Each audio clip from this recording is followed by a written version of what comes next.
Hey guys, it's Joe. And Mike. Welcome back. We wanted to give you a quick update. By the way, thank you everyone who was able to watch our first 1,000-mile video. We're working on getting some of our editing and sound put together better. I apologize in the meantime. We're about to head back out on the snowmobile again, of course. We are now sitting I'm at 2570 miles, roughly speaking. Mike, you're at 2661. So I guess it's time to give you an additional update for 1,500 miles. And we expect to have another 1,500 miles on these sleds here really in the next 7 to 10 days and be able to give a more thorough 4,000 mile review. But we did want to kind of go through what we've noticed as problems or issues so far. To begin with, Mike had let's call it a discoloration on his seat. According to the forums, what do they believe that it is? Gas spillage, typically, seems to be the consensus answer there. And really, we went through the entire last trip with Mike, looking at the spots that were on his seat, and I'll show a picture of it here. And actually, we may have just here in the last moments of maintenance in the garage discovered a solution. What was that solution? This miracle fluid you found? Good old WD-40. So far, she looks great. It looks like it's going to hold up, and I don't know if Mike's going to be able to hold on to his sled. Yeah, usually struggles anyhow, but probably fly off the damn thing, but it'll look good doing it. So if that's the case, then we've solved one of maybe 6 or 7 problems along the way. That would be the seat. That would be one problem. I'm going to show a picture here in the video. When I got this new sled, went out on the trail, one thing that happened to me was I lost a main rear bogey wheel. Fortunately, I had the center and I had the what would be the passenger side bogey wheel. Was able to get to a dealer and get a new bogey wheel. I bought a new bogey wheel when we started in the parking lot, and I hadn't seen that issue again. Candidly, I believe that because the bearing was there, you can see in the picture that the snap ring either wasn't present and or had popped out for some reason, and the bogey wheel went flying off. It happened at about 100 miles into the trip. It may have been about 150 miles into the trip, so that could have been the issue, as simple as being a snap ring that was missing. Pretty early on, yeah. Pretty early on. Also, when you go ahead and post, there's a very annoying buzz that really comes back from the Axis days. It definitely was from the Axis days as well. And it hasn't changed on this sled. It comes from somewhere in this area here. It is a terrible noise, and it is a definite buzzing. It sounds like a loose exhaust spring, or worse, loose brake pads. There's a number of theories. Maybe your pipe's rattling on something, but don't put too much thought into it, guys. This is the problem. This appears to be the problem, and I'm going to show, we just did a maintenance video. By the way, I'll put a link to the maintenance video for everyone to see. It's a full in-depth maintenance video, but in that maintenance video, at the end of it, we show the solution here that we think is going to solve the problem. Really, it's a specific piece of foam that you can slide in between that wedges it in. It looks like it's going to quiet that plastic-to-plastic interface and make this a much tighter setup.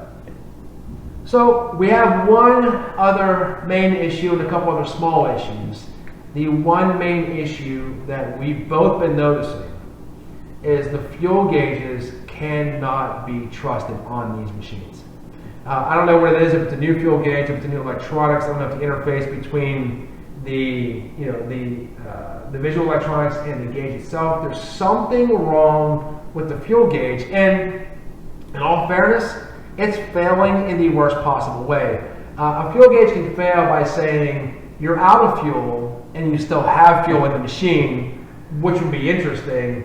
These gauges are failing saying you have fuel when you don't have any fuel at all, right?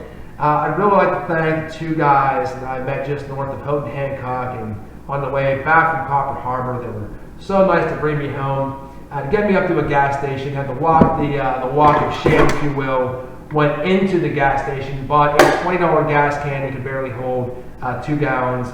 Went back to my friend who was still sitting there. Thank goodness those 2 sledders were kind enough to get us back to the gas station, then back to our sleds. And they didn't require any weird favors or money or something bizarre. Thank goodness we made it out of that. So what's happening on these sleds is that the fuel gauge doesn't move for a while. And by the way, there's nothing consistent. It's all over the map. So it's not saying, okay, it doesn't move, it stays 100%, then all of a sudden goes from 130. There's no rhyme or reason. It'll be at 100, it'll go to 70. You turn the machine off, it'll go back to 100. You will be at 30% and you sit still, you turn off the machine, you turn it back on, it goes back to 70. Worse still, what happened to me when we ran out is it went to 30 ultimately, and it didn't move from there. I was calculating miles, I was trying to figure out, I saw that it was acting funny, and unfortunately we ran out of gas. So this is the second time that we've run out of gas. Yeah. Well, Mike ran out twice and I ran out once in the machine. We have submitted this to Polaris. We're waiting for other people to have the same issue, and hopefully we get some resolution on it. I found a bogey wheel on this machine that was loose. It was loose enough, the center bogey wheel, that on this maintenance trip, it was allowing the bearing to wobble enough where it did destroy the bearing.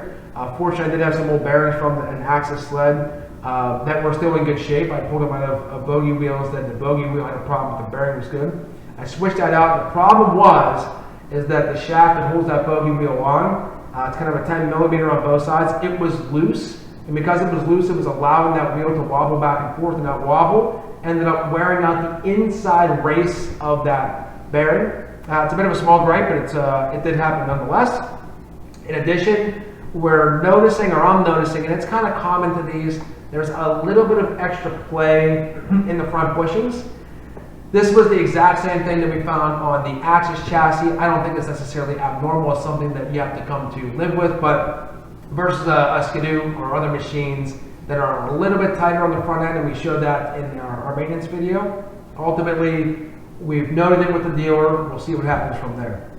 What else have you found, Mike? I think you pretty much covered everything that totally annoyed me. One thing I have been noticing on the forums and on my sled, you're going to get some condensation in the headlights.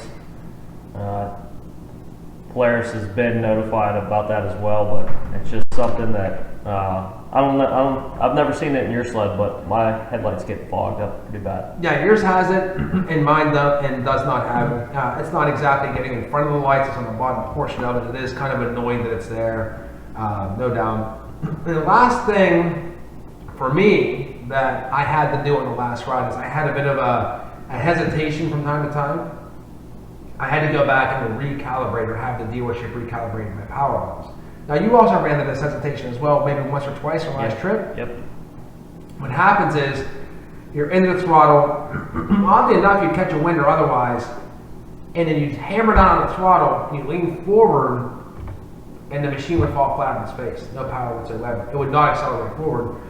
Excuse me, even though you had the throttle fully pinned, or in order to fix it, you let off the throttle all the way, then go back into it, and magically it was fixed. Now, I experienced this problem in the first 1,000 miles. In the last 1,500 miles that we put on, after the reprogram of the power valves, we haven't seen that issue since. At least I haven't seen that issue since. Mike has yet to program or reprogram his power valves. We'll see. We just changed plugs and see if it shows back up. Yeah, see if it shows back up. So, with that, guys, I really want to say thank you. Thank you for the comments that we received on our first 1,000-mile video. We want to do a very, very quick update on where we're at now with adding an additional 1,500 miles. Mike did a little bit more than I have. Really, the small issues that we've seen along the way, certainly these small issues would not prevent us from buying one of these Indies again, of course.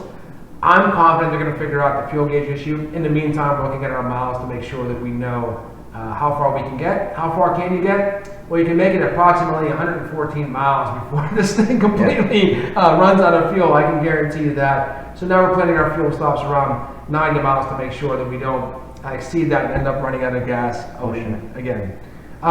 We also have another video, as I mentioned, we put together for full maintenance of these machines. There's a number of items that are similar to the Axis and a few things that are different. We've included in there, obviously, what tools to use and a couple of hints and tricks. And I'm really excited, the next time we see you after that video, is coming back with a couple of product tests we want to do that we are, as Mike mentioned before, we'll mention again, we're not sponsored. We actually go out and buy these products because we want to try them and try to figure out if we can scientifically determine a difference, or if we can even just by feel tell a difference. Our next test, we're going to be doing a Biker Performance lightweight battery as well as an MBRP trail can for this machine. Obviously, those are designed to be lighter for the machine, so that'll be coming your way. And as well, if everything goes well, we should be well over 4,000 miles for our next update for you. Yeah, great. Guys, thanks again. Appreciate you joining us. We'll see you next time. Stay safe out there. KBC.